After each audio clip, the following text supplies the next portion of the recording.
Everyone.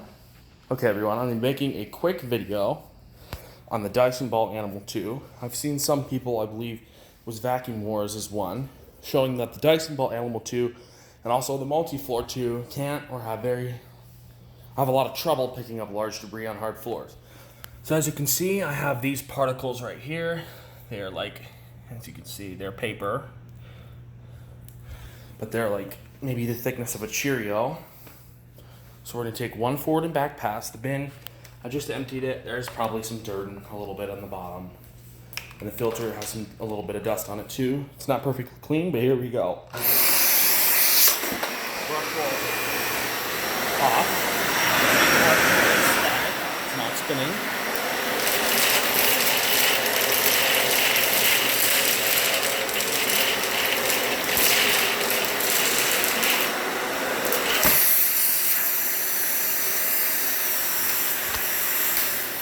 So as you can see, the machine did an actually pretty decent job of picking up. It got most of it. It missed some, but it got most. So now I'm going to do the same test on the Hoover React. Right, back with the Hoover React, quick lift. Let's do the same test. There's a little bit of pet hair in the bin, but there's nothing on the shroud, so we won't have an effect on performance. The brush roll is on the slow setting, not the off setting.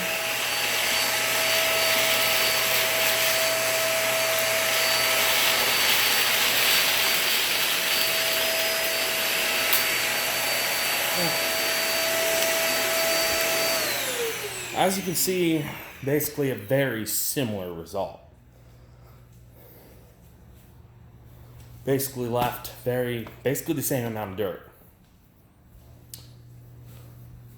So now we're going to test the Miele C1 pure suction canister. Right, back with the Miele, suction is at maximum. Vent is closed, so here we go. And the head is set to hard floor. The brushes are out, so here we go.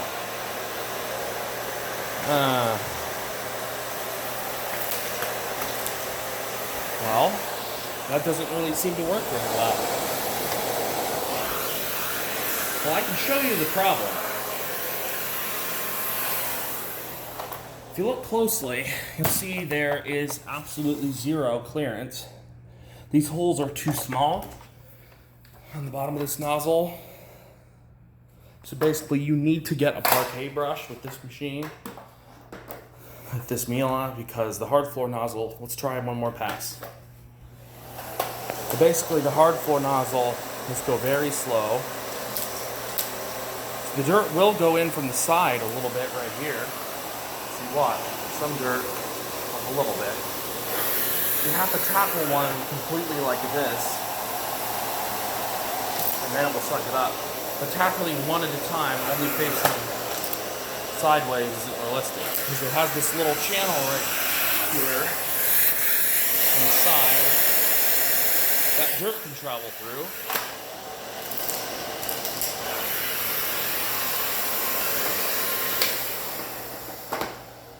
But as you can see, it doesn't really have good hard floor performance. I noticed that as soon as I bought the machine and wasn't very happy. So that's why I bought the parquet twister basically like a week after I got it. Just like having to lift the nozzle to fit things underneath it. So overall, the Dyson and the Hoover React did the best job. The Hoover is the cheapest, this guy's in the middle, and that guy's the most expensive. But of course, when it comes to carpet cleaning, I don't really think many other upright vacuums get anywhere close to this Dyson, because you'll see that these groom lines, well, they're pretty impressive. And the airflow and suction on this machine is absolutely incredible. Another thing that I've seen people is that they can't push this on thick carpet. This is some pretty thick carpet, and I had no problem pushing it. I mean, watch. This was just shampooed. See, look, 2 fingers, no problem. And a third finger, a couple other fingers. It will be more difficult to steer it. You need a whole hand for steering. But overall, pushing it back and forth can be done with 2 fingers.